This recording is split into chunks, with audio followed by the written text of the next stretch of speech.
Community Viewpoint with John Pollock and Maria Hurst. And welcome once again to Community Viewpoint. I'm John Pollock, your host for this segment. And we're going to be talking about summer's coming, so we're going to be talking about what happens when school lets out. Unfortunately, in this town, Las Vegas, plenty other places around the nation, there's a need for food for the children, and school-age children, 18 and below. They are wanting for food when school is not in session. So we're going to be talking about a program that's called, let me get it right, the Summer Food Service. Is that right? Oh, the wrong sheet. I did it again. Summer Food Service Program. I got it right that time.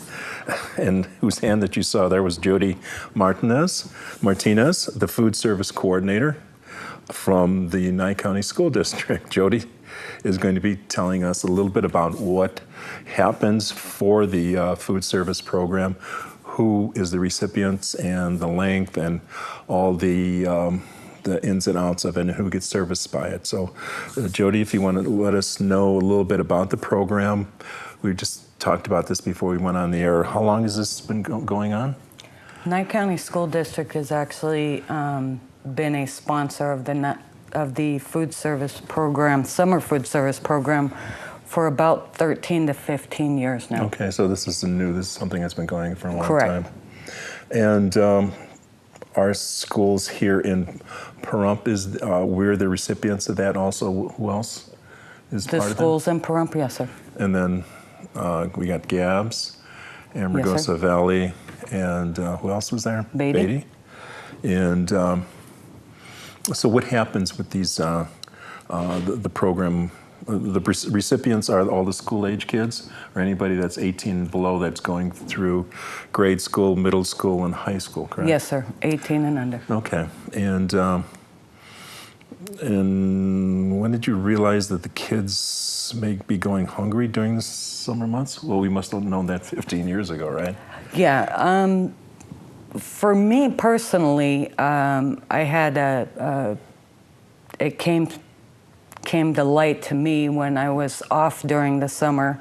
At the time, I had actually just been in one of the schools serving meals to the kids. I was eating lunch at the Burger King here in town late in the afternoon, and one of the young boys at the elementary school that I was at was in the Burger King by himself, and I asked him, what was he doing? And he said he was waiting for his sister and her friends to come out of the restroom.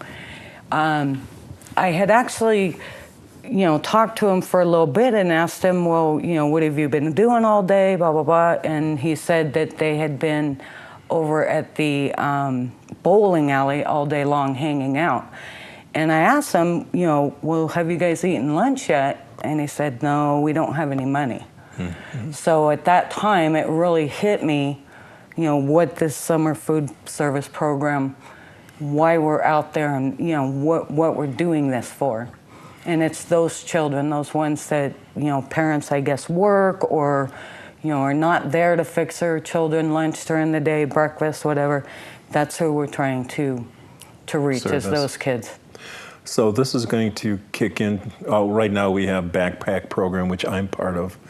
We try to help the kids, and school-age kids between Tonopah here with backpack lunches. We bring that up on a weekly basis. But for the summertime, this is your expertise. You're going to be doing this. So tell us a little bit about the nuts and bolts of it. When's it going to start? And where can we look for these breakfasts and lunches, right? In some locations, we have breakfast and lunch. Two locations, J.G. Johnson Elementary School, where they're doing the PVYA program. Yeah, let's put that list on the board while we're speaking of it also. Not this one, the other one. That's cool, too. Yeah, the other one. There you go. Okay. Read it while we're talking about it. That's cool.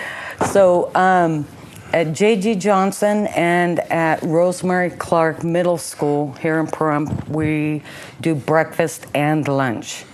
Amargosa, the week of the grape programs, we will be doing lunch. The Beatty grape programs, for that week we will be doing lunch.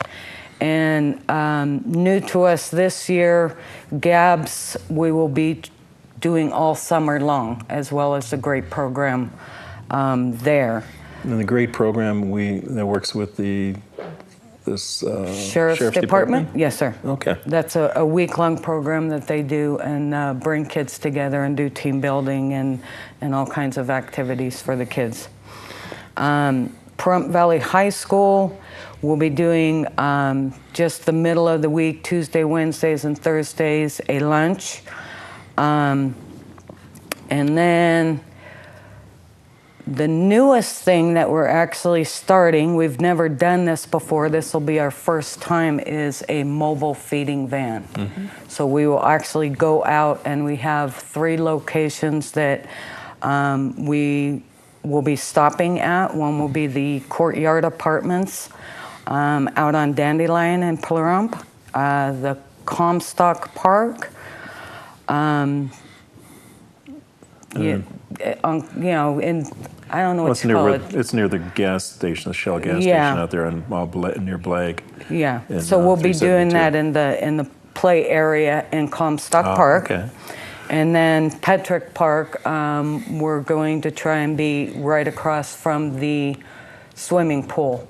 Okay. Like right near the softball fields and that. Okay. Because there's tables and stuff and shade for the kids to eat in. Mm-hmm. So the brick and mortar schools that have it will be on the north side. We have Rosemary Clark Middle School, and then centrally located we have the high school and J.G. Johnson. But on the south end, not to be left out, we'll be doing the mobile feeding sites too. So we'll go to the Courtyard Apartments, which there are, what did we say it in the meeting, 70 kids there or something?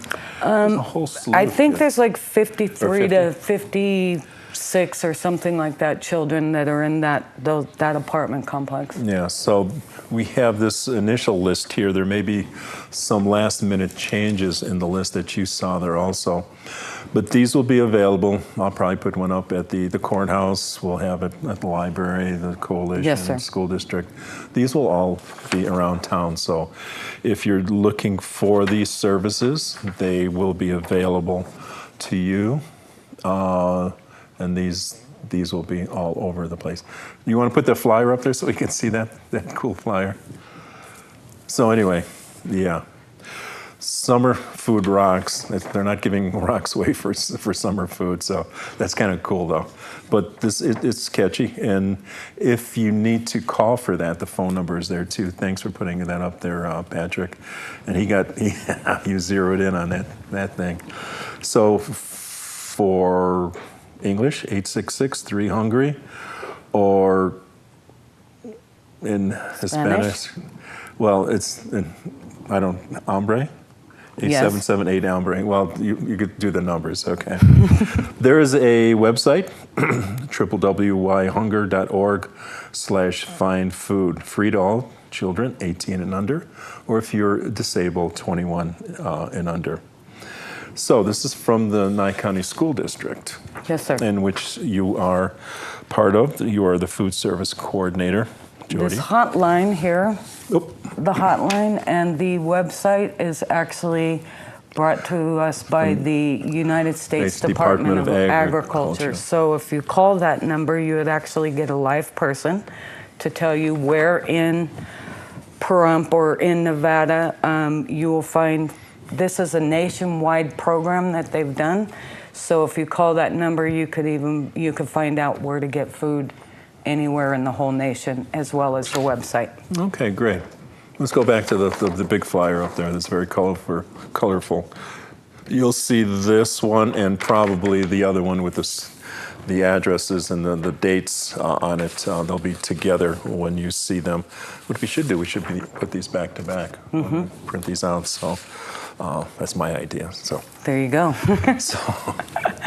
Very good. So, Jodi, you've been doing this with the school district for a number of years, 2, 3, 4, 5? This is my 4th year as the coordinator, Okay. food service coordinator.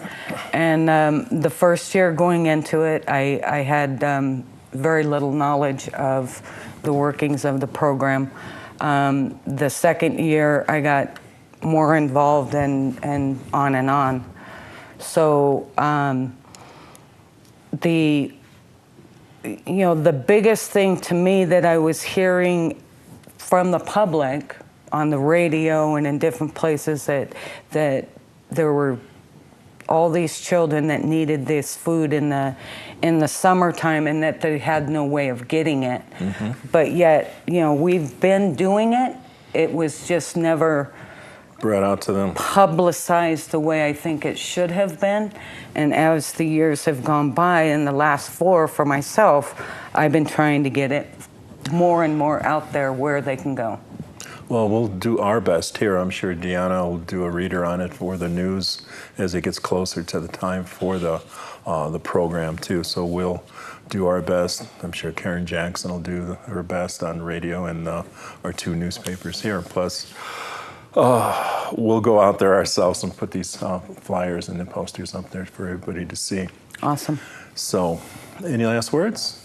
No, just it's almost here. No, it's just that you can call my number, my office personally, or you can call this hotline number, like I said, and I hope to see a lot of kids out there this year. Okay, so it won't be because of us that you don't go there. Correct. We'll do our part. So very good.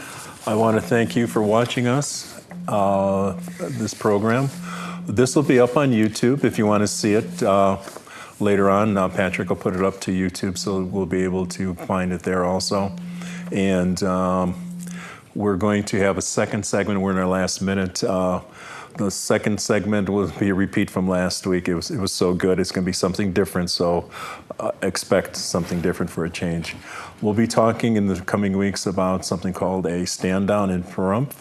My coworker, Tane Owens, will be here in the coming weeks to talk about a veterans stand down that will be happening here also. So we'll be looking after our own veterans here like we do in Las Vegas through the years. So, Jodi, thank you for coming. Thank you, sir.